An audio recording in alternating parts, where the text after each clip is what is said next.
Character जो है एक नॉर्मल आदमी का है, जो ज़िंदगी में कोई कॉन्फ्लिक्ट नहीं चाह रहा है, जो जैसा सिस्टम चाहता है वो वैसा कर रहा है, अपनी रोज़ी रोटी में बिज़ी है, रोज़ी रोटी कमाने में अपने जो भी मुश्किलात हैं उसको वो उसको उसकी शिकायत नहीं करता है, वो फेस करता है और अपनी फैमिली को सपोर्ट करना चाह रहा है। ऐसा कैरेक्टर है। बट उसके साथ जो हादसे होते हैं उसके बाद जो अपने अंदर एक और इंसान डिस्कवर करता है, जो वो बहुत फैसिनेटिंग है कि कैसे वो, उसको पता भी नहीं था कि उसके अंदर इतनी पॉसिबिलिटी है कि वो एक ऐसे डिसीजंस ले सकता है। सर, जिस तरह की फिल्में आप करते हैं, एक फिल्म दूसरी फिल्म से बिल्कुल ही अलग होती है, तो जी। कहानियों का चयन कितने समय में कर पाते हैं या फिर आपको समय लगता है कि कहानी चयन करने में समय लगता है, कहानी मिलने में भी समय लगता है, क्योंकि मेरी फिल्में जो हैं वो एक पर्टिकुलर इमेज को लेकर नहीं है कि कोई एक इमेज है मेरी और उसके आसपास मैं कहानी ढूंढ रहा हूँ। हर बार मुझे जो है ऐसी कहानी चाहिए होती है जो मैंने नहीं की हो, जो मुझे करने के लिए एक्साइटमेंट लगे, जिसमें कोई ऐसा एरिया हो जो मैंने पहले नहीं एक्सप्लोर किया है, तो वो एरिया मुझे एक्सप्लोर करने की पॉसिबिलिटी नज़र आए, तो थोड़ा वक्त लगता है बिल्कुल। सर, अगर आपकी शख्सियत की बात करें और सबसे पहले आपकी आंखें जो भी बोलती हैं, किसी भी सीन में आप चुपचाप खड़े हो जाएं तो आपकी आंखें सब कुछ कह देती हैं, तो इनका जादू बरकरार करने के लिए आप मेडिटेशन करते हैं या कुछ अध्यात्म में कुछ ऐसा रहता है या फिर ये जो इसके लिए तो मैं आँखों के लिए ऐसा कुछ नहीं है अलग से मेडिटेशन, बट मेडिटेशन तो आपका होता ही है। आप ज़िंदगी में जो है एक मेडिटेशन ऐसा भी होता है जो चलते फिरते मेडिटेशन होता है, जिसमें आपको अलग से बैठने की ज़रूरत नहीं होती है। आप 24 घंटे अपने आसपास जो भी हो रहा है उसको रिफ्लेक्ट कर रहे हैं, अपने आप को भी देख रहे हैं, बाहर से ऑब्ज़र्व कर रहे हैं। ऑब्ज़र्वेशन ही एक तरह का मेडिटेशन होता है। तो अगर वो एज एन एक्टर आपको करना ही पड़ता है। एज एन एक्टर जब हम ड्रामा स्कूल में गए थे तो ऐसा कहते थे कि आपका सेकंड नेचर हो जाना चाहिए, कैसे आप अपने आसपास की सब चीज़ों को ऑब्ज़र्व करना आपका सेकंड नेचर होना चाहिए। तब हमें समझ में नहीं आता था कि ऐसा कैसे हो सकता है कि आदमी जो है हमेशा अपने आप को नो अवेयर है और देख रहा है, तो उससे आदमी मैकेनिकल हो जाता होगा, ये सब सवाल थे पहले। लेकिन आई थिंक मेडिटेशन और एक्टिंग में ये सिमिलैरिटी है कि आप कॉन्स्टेंटली अपने आप को ऑब्ज़र्व करते हैं। मेडिटेशन में भी ये होता है कि आप अपने दिमाग को ऑब्ज़र्व कर रहे हैं कि कैसे थॉट्स मूव कर रहे हैं, और आप उसको आप डीपर एंड डीपर जाने की कोशिश कर रहे हैं उसमें कि कहाँ से कोई थॉट, कैसे एक थॉट से आप दूसरे थॉट में चले गए। ऑब्जर्वेशन ही एक तरह का मेडिटेशन होता है। तो ये तो पार्ट ऑफ लाइफ होना ही चाहिए। सर, जैसे कि आपने बताया कि ये ऑब्जर्वेशन है, तो ऑन सेट ऑफ सेट दिमागी स्विच ऑफ स्विच ऑन करते हैं या फिर कोई आपने किरदार को पकड़ा हुआ होता है या फिर उसमें बदलाव चाहते हैं, बदलाव करते हैं, उसको बदलना चाहते हैं या फिर उसको एक आपने माइंडसेट बनाया होता है? कुछ किरदार ऐसे होते हैं जो आपको जिनकी ज़रूरत होती है कि आप उस मेंटल मेकअप से बाहर नहीं आए। कुछ किरदार होते हैं जिनमें आपको ज़रूरत नहीं होती कि आप उसी मेंटल मेकअप में रहें हमेशा। आप जैसे ही कैमरा ऑन होता है आप स्विच ऑन स्विच ऑफ कर सकते हैं। बस कुछ किरदार होते हैं जो आपसे डिमांड करते हैं कि आप उसी मेंटल स्टेट को बनाए रखें अपने अंदर। तो वो ऐसे कुछ इंटेंस रोल होते हैं जिसमें आपको बनाए रखना पड़ता है वो स्पेस। मदारी के साथ क्या होगा? मदारी में कुछ इमोशनल सीन्स थे जो कि जिनमें ज़रूरत थी कि आप उस मेंटल स्टेट को छोड़े नहीं, वो बनी रहे। और कुछ सीन्स थे जहाँ के आपको लग रहा था कि ये रिपीट आप नहीं कर सकते हैं। तो कई बार ऐसा भी हुआ कि एक आध सीन में मैंने निशी को बोला कि यार पहले जो लोकेशन है पूरा लाइट अप करवा दो और हम ब्लॉकिंग नहीं करेंगे, कि मुझे पता नहीं होना चाहिए मैं कहाँ जाऊँगा, और आप सिर्फ कैमरामैन को बोलो कि मुझे फॉलो कर सके। तो कुछ ऐसे इमोशनल सीन्स थे जहाँ मुझे खुद को पता नहीं था कि मैं किस तरफ जाने वाला हूँ, ना कैमरामैन को पता था ना डायरेक्टर को पता था। बट क्योंकि सीन टीम में इतना ट्यूनिंग होता है कि कैमरामैन पे आपको भरोसा होता है, आपको पता है कि आप जहाँ जाएंगे वो फॉलो कर लेगा, और किसी तरह की टेक्निकल मिस्टेक्स की वजह से आपको रिपीट नहीं करना पड़ेगा। तो कुछ कुछ सीन होते हैं जिनको में आपको घुसने में डर लगता है और आप उनको दोबारा नहीं करना चाहते। सर, क्योंकि आपकी एक्टिंग में बोलबाला है, तांता है, लोग सीखते हैं, हर फिल्म एक लेसन की तरह लोग देखते हैं। जी। कोई एक सीन, कोई एक पड़ा फिल्म का एक मंजर कुछ ऐसा आया आपकी नज़रों में मदारी को लेके या किसी और फिल्म को लेके, जब आप समझ पा रहे हो कि मैं इस कैरेक्टर की स्किन तक नहीं पहुंच पा रहा हूँ और अब मैं चीट कैसे करूँ? तो कई बार ऐसा होता है, फिल्म शुरू होते वक्त ऐसा होता है कि आपके दिमाग में तो होता है कैरेक्टर, लेकिन जब आप कर रहे होते हैं तो वो करते वक्त आपको लगता है कि आप वहाँ तक पहुँचे नहीं हैं। आपकी जो है अ, आप अभी भी दूर हैं उससे। तो वो और उसको उसमें टाइम लगता है, उस कैरेक्टर को आप तक आने में टाइम लगता है। तो आप वेट करते हैं, आप और सीन्स करते हैं थोड़े, फिर धीरे धीरे धीरे जो है वो कैरेक्टर आप तक आता है। कई बार लोगों को पता नहीं चलती वो बात।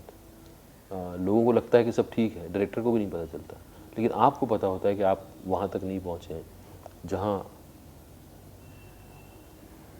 जहाँ आपको लगे कि हाँ आप में और कैरेक्टर में वो डिस्टेंस नहीं है।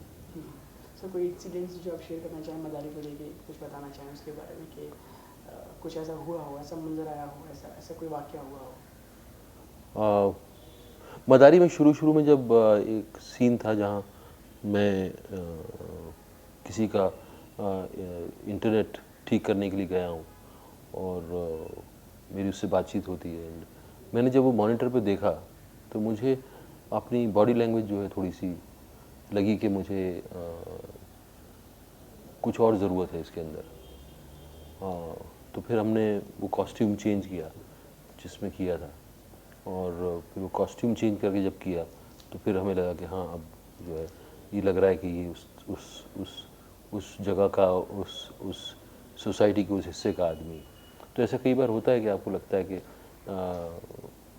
आपकी बॉडी लैंग्वेज, आपके अंदाज जो है कई बार वहाँ तक नहीं पहुँच पाता, लेकिन कुछ चीज़ों की मदद से आप कर पाते। सर मदारी की कहानी सुनने के बाद सबसे मुश्किल चीज़ जो आपके आड़े रही हो कि यार इसको कैसे निकाला जाए, या फिर निकाला भी जाए तो मैं निकाल तो लूँगा ही, लेकिन अपना परफेक्शन कैसे दिखाया जाए, कुछ ऐसे? एक्टिंग का मुझे नहीं पता, लेकिन हाँ मदारी की स्टोरी का जो स्ट्रक्चर था वो थोड़ा चैलेंजिंग था। वो क्योंकि उसका कोई रेफरेंस नहीं है, उस तरह की फिल्म कोई आई नहीं है, तो डायरेक्टर को भी पता नहीं था कि इसको मतलब ये ऐसे जब करेंगे तो इस तरह ये वर्क करेगा नहीं करेगा, तो स्टोरी का स्ट्रक्चर चैलेंजिंग था, वो दोनों के लिए चैलेंजिंग था, मेरे लिए भी और निशी के लिए भी। सर ये भी जानना चाहेंगे कि इतनी सारी फिल्मों को करने के बाद जो आपने अभिनय की एक विद्या सीखी भी है और आप खुद को ऑब्जर्व भी करते हैं जैसा कि आपने बताया, ये चीज़ें कितनी काम आई इस मदारी को लेके, या फिर बिल्कुल ही आप फ्रेश थे, आपने एकदम क्लियर माइंड था, एक नई जिंदगी जीने जा रहा हूँ, ये माइंडसेट रखते नहीं, ये कैरेक्टर ऐसा है कि जो कि आप रोज़मर्रा देखते हैं, इस कैरेक्टर के लिए कोई नई रिसर्च करने की ज़रूरत नहीं थी। आपको पता है कि आम आदमी की ज़िंदगी क्या होती है, आप उन्हें आम आदमी की ज़िंदगी आप गुजारती हैं। तो इसमें ऐसा कोई अलग से रिसर्च करने की ज़रूरत नहीं पड़ी। हाँ, कुछ इमोशनल सीन्स थे जिनको कि आपको, जो आपके लिए बहुत चैलेंजिंग थे, जिनके लिए, और एक बच्चे से जो रिश्ता है वो थोड़ा वो ऐसा स्फीयर है जो आपने नहीं जिया है। जिस तरह से आप इस फिल्म के अंदर बच्चे का और आपका रिश्ता है, वो आपने कभी उस तरह का रिश्ता जिया नहीं है, तो वो एक नया एलिमेंट था। सर ऑन सेट जो आपके सह कलाकार हैं, एक्शन रिएक्शन एक्टिंग का खेल होता है, तो आप जब अपना किरदार निभा रहे थे मदारी में या फिर किसी और भी फिल्म में, तो उनको कैसे देखते हैं सामने वालों को, उनकी स्किन में भी आप रहते हैं कि इसको भी मैं ऑब्जर्व करूँ क्योंकि इससे ही मेरा रिएक्शन निकलेगा? नहीं, उसको आप सिचुएशन में होते हैं तो आप उसको एज उस एक्टर को नहीं देख रहे होते हैं, आप कोशिश यही करते हैं कि आप वही कैरेक्टर जो है आप उसको एज ए कैरेक्टर ही उसको रिएक्ट करें। आप ये नहीं देख रहे होते हैं कि ये एक्टर जो है कोई परफॉर्मेंस कर रहा है और ये एक्टर ये रोल प्ले कर रहा है। आप कोशिश ये करते हैं कि उस सिचुएशन में रहते हुए आप उसको उसी तरह से रिएक्ट करें जैसे आपका कैरेक्टर रिएक्ट कर रहा है। तो सर कुछ इम्प्रोवाइजेशंस, कुछ हिदायतें देते हैं अपने सह कलाकारों को कि या फिर आप उनको उनके हाल पे ही छोड़ देते हैं? नहीं, अगर ज़रूरत नहीं है तो आप कभी नहीं देते, आप बल्कि आप लोगों से पूछते हैं कि क्या किया जा सकता है, क्या नहीं किया जा सकता है। ये तो कोलैबोरेटिव चीज़ है, उसमें ऐसा थोड़ी है कि मैं कोई हेडमास्टर हूँ और जाके लोगों को सबक सिखाऊंगा। सब को-वर्कर हैं जो मिलजुल के काम करते हैं। कभी कोई आपको सलाह देता है, कभी आप किसी को सलाह दे सकते हैं। सर लगभग मदारी का सफ़र पूरा होने ही आया है, अब प्रमोशन चल रहा है, तो सर कुछ चीज़ें जो मदारी के लिए बदलना चाहें या फिर कुछ उसमें ऐड ऑन करना चाहें या फिर कितने सेटिस्फाइड अब रहे हैं आप अपनी इन चीज़ों को लेके पूरी आई कहानी? थिंक एक बार जब आप फिल्म बना देते हैं तो एक तो आपकी समझ होती है, फिर फिल्म का असली टेस्ट होता है जब ऑडियंस उसको देखती है, वो बताती है कि क्या सही है क्या गलत है। आपने तो अपनी तरफ से बना दिया, आपने सब कुछ जितना पॉसिबल हो सकता था आपने अपनी तरफ से कर दिया। अब ये तो ऑडियंस जब आएगी तब फिल्म का एक नया रूप सामने आएगा कि वो उसका वो उसके फिल्टर से जब निकली है, तब वो बदल चुकी होती है फिल्म। जो अभी जिस तरह से आप फिल्म देख रहे हैं वो नहीं रहेगी जब ऑडियंस देख इसको, फिर इसका सही स्वरूप सामने आएगा। डायरेक्टर ही मेन कैप्टन है, और अगर डायरेक्टर आपसे अगर मांग रहा है कोई सवाल, कोई टेक रीटेक करवाना चाह रहा है या कुछ और करवाना चाह रहा है, तो आप अपना पॉइंट ऑफ व्यू ज़रूर रखते हैं, लेकिन फाइनली तो आपको डायरेक्टर की सुननी पड़ती है।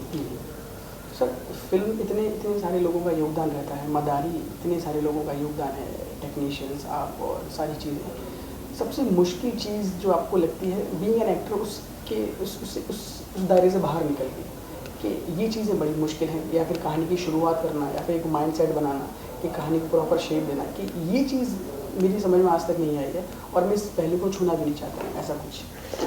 आई थिंक कुछ राइटिंग जो है मुझे लगता है बहुत चैलेंजिंग होती है, जो मैं नहीं सीख पाया और जो मेरे बस का नहीं है। वो एक चीज़ है जो फिल्म को फिल्म बनाती है, और आई थिंक वो बहुत बड़ा हिस्सा है फिल्म मेकिंग का, राइटर्स। और मेरा तो ये मानना है कि उनको जो है उनकी जगह मिलनी चाहिए मूवी मेकिंग बिजनेस में, और अच्छे राइटर्स आने चाहिए। राइटर बैकबोन है फिल्म की, एक तरफ डायरेक्टर है एक तरफ राइटर है, फिर एक्टर्स आते हैं। तो सर राइटर्स की संगत में आप रहे या फिर उनसे आप बात करते हैं कि तुम्हारा क्या माइंडसेट था, या फिर किस? कभी कभी कुछ सब्जेक्ट्स ऐसे होते हैं जिनको आपको राइटर की नज़र से देखना पड़ता है, राइटर की नज़र से समझना पड़ता है। और जैसे पीकू थी, जब पीकू मैंने की तो मैंने जब स्क्रिप्ट पढ़ी तो मुझे ज़रूरत लगी कि मैं जूही से उसको सुनूं, जूही ने कैसे उसको कंसीव किया है। तो कई सब्जेक्ट्स होते हैं जिसमें कि आपको लगता है कि आप राइटर का पॉइंट ऑफ व्यू समझें। या इन्फर्नो है, इन्फर्नो में उस कहानी को समझने के लिए वो एक तो बुक है, तो जब आपके स्क्रीन प्ले है तो स्क्रीन प्ले अलग है, तो आप फिर राइटर से उसका इनपुट लेना चाहते हैं। सर हम ये भी चाहेंगे क्योंकि टाइटल मदारी है, और सर अगर एक शक्ति ताकत आपको मिले तो क्या क्या चीज़ें बदलना चाहेंगे अपने आसपास जो हो रही हैं, या फिर फिल्मों के लिए या फिर अपने व्यक्तित्व के लिए, कुछ भी? हमारे सिस्टम में अगर मैं चाहूँगा कि सबसे ज़रूरी चीज़ जो है अकाउंटेबिलिटी। कोई आदमी कोई डिसीजन लेता है या कोई आदमी तो वो उसका जवाबदारी किसकी होती है ये हमें पता होना चाहिए। हमारे सिस्टम में अकाउंटेबिलिटी नहीं है। आज मान लीजिए मैं किसी सीट पे बैठा हूँ और मैं कुछ डिसीजन लेता हूँ, और कल को मैं अपने सीट से कोई दूसरी सीट पे चला जाता हूँ, दूसरी जगह मेरा ट्रांसफ़र हो जाता है, मैं कुछ और करने लगता हूँ। तो कल जो मैंने यहाँ डिसीजन लिया था उसके क्या रिपरकशंस हुए, तो उसकी जिम्मेदारी मेरे पर होती है कि नहीं होती है। ये अकाउंटेबिलिटी, हमारी जवाबदारी हमारे सिस्टम में नहीं है। वो ट्रांसपेरेंसी, पता होना चाहिए कि क्या हो रहा है। आप जो टैक्स देते हैं, फलाना आदमी टैक्स देता है, उसका पैसा कहाँ जाता है, क्या आपको राइट है कि आप जान सकें कि आपने जो टैक्स दिया था वो कहाँ गया। मुझे लगता है कि ये कुछ चीज़ें डेवलपिंग नेशन के लिए बहुत ज़रूरी है, और जब ये चीज़ें होती हैं तो नागरिक को अपने सिस्टम पर भरोसा होता है। तो नागरिक का भरोसा जीतना जो है बहुत ज़रूरी है, ताकि वो अपने कंट्री को, अपने कंट्री के सिस्टम को रेस्पेक्ट करे। सर मदारी ने क्या झंझोड़ा, क्या बदला आपके अंदर एज एन ह्यूमन बीइंग, कितने बदले आप? अभी तो सफ़र जारी है, फिर बन जाएगी, आएगी, लोग देखेंगे। और उस फिल्म का एक्सपीरियंस तभी पूरा होता है जब एक बार लोग देख लेते हैं और फिर लोग उससे क्या लेते हैं और फिर वो आपके साथ शेयर करते हैं कि उन पर क्या असर हुआ, तभी जाके उसका एक्सपीरियंस पूरा होता है। तो अभी तो टाइम है, जब होगा पूरा तो आपसे समझ में आएगा कि क्या रहा ये। खुद को अगर आप खुद आकलन करें, अगर अपनी दृष्टि से देखें खुद को, तो उसको कैसे बताएंगे? किस चीज़ के बारे में? इसी के बारे में, as an actor, as an human being, क्या बदला, कैसे चेंजेस रहे? ये चेंजेस मैं बता रहा हूँ, ये अभी पूरा हुआ नहीं है सफ़र। सफ़र जब पूरा होगा तभी समझ में आएगा कि क्या हमें मिला, क्या हमने खोया। क्या खोया क्या पाया। सर कभी ऐसा भी हुआ है कि क्योंकि आप इतनी शिद्दत से, क्योंकि मैं दोबारा आप रिपीटिंग माई सेल्फ, लोग सीखते हैं, लोग आपको चाहते हैं, बार बार देखना चाहते हैं, बहुत सारे रोल्स में देखना चाहते हैं, तो सर कभी ऐसा भी हुआ है कि किसी और फिल्म का किरदार आपका इस फिल्म पे हावी रहा हो, या फिर एक पुरानी याद, कोई एक सीन करते हुए एक पुराना कुछ स्ट्राइक किया हो और आपने झट से उसको संभाला हो? ऐसा होता है कई बार कि कुछ आप अगर किसी जोन में थे, आप एक फिल्म कर रहे थे 2 महीने से 3 महीने से, और अचानक आप जब दूसरी फिल्म के अंदर जाते हैं तो उसके कुछ अवशेष रह जाते हैं जो रिफ्लेक्ट करने लगते हैं इसके अंदर। तो आपको एज एन एक्टर, आप ट्रेंड एक्टर हो, तो आप अपने तरीके ढूंढते हो कि कैसे उसको वो जो उसके अवशेष हैं, उसके जो रिमेन्स रह गए हैं आपके अंदर, उसको कैसे आप फिल्टर करो और इसका एक नया स्वरूप तैयार करो जो आप नया कर रहे हैं। सर प्रश्नों में एक प्रश्न एक और मेरे मन में हिलोरे मार रहा है, वो ये है कि अगर आपने एक्टिंग की विधा ना सीखी होती तो सर जैसे आप एज एन ह्यूमन जैसे नॉर्मल है वैसे आप स्क्रीन पे हैं, वो बड़ा सहज है, वो बड़ा सुंदर लगता है। तो ये क्योंकि एक्टिंग आपने विद्या सीखी, आप रहे उस 3 साल उस माहौल में रहे, अगर तो आपने नहीं ली होती ट्रेनिंग, तब भी आप ऐसे ही एक्टर होते या कुछ बदलता आपके अंदर? ट्रेनिंग नहीं ली होती तो मैं ऐसा एक्टर नहीं होता। नहीं, ऐसा नहीं एक्टर नहीं होता। ट्रेनिंग ने मुझे बहुत कुछ शेप अप किया है। Training, acting, drama school training ने मुझे वो बनाया जो मैं आज हूँ। हो सकता है मैं फिर मेरी धारणाएं कुछ और होती, मेरे लिए एक्टिंग कुछ और होती। मेरे लिए एक्टिंग फिर शायद सिर्फ फेम और नेम और एक्नॉलेजमेंट पाने की ही एक ज़रिया होती। आज मेरे लिए एक मुझे कोई कहानी करना और फिर उसका एक्सपीरियंस लोगों तक पहुंचाना, लोगों से शेयर करना, एक शेयरिंग की भावना जो है मेरे लिए ज़्यादा इम्पॉर्टेंट है। तो बिल्कुल अलग होता मैं एज एन एक्टर तब। सर चलते चलते एक लास्ट क्वेश्चन है इसके, व्हाट मेक्स यू हैप्पी और what irritates you about cinema? क्या आपको खुशी देता है और क्या इरिटेट करता है? आई थिंक कहानी जिसमें कि कुछ जो सिर्फ एंटरटेन करने के लिए रेपिटेटिव एंटरटेनमेंट जो है, वो जिसमें कुछ अंदर दूसरी लेयर नहीं है, सिर्फ एक टाइम पास एंटरटेनमेंट है, वो भी देखा हुआ एंटरटेनमेंट जैसा रेपिटेशन जो है वो आपको भाता नहीं है। और फिल्म जो है वो जो कहानी अपना एक माहौल क्रिएट करती है और जो आपको एक नई दुनिया में ले जाती है और जो नया चीज़ कुछ एक्सप्लोर करवाती है, वो आपको अच्छा लगता है। सर चलते चलते क्या कहना चाहेंगे हमारे व्यूअर्स से कि मदारी के बारे में? व्यूअर्स जो हैं बहुत समझदार लोग हैं, वो उन्होंने ट्रेलर देखा होगा, उन्होंने इंटरव्यू सुना है, उन्होंने और कुछ भी न्यूज़ पढ़ी होगी, वो खुद डिसाइड कर लेते हैं उन्हें फिल्म देखना ही नहीं देखना। मेरे कहने से वो लोग मुझे नहीं लगता कि मेरे कहने से वो फिल्म देखेंगे। वो उनको उन्होंने खुद ने डिसाइड कर लिया होगा और मुझे खुशी होगी अगर वो देखेंगे तो। Sir thank you so much for talking to us, और वी विश कि ये फिल्म आपके करियर की सबसे बड़ी हिट हो। ओह शुक्रिया। Thank you so much sir. Thank you.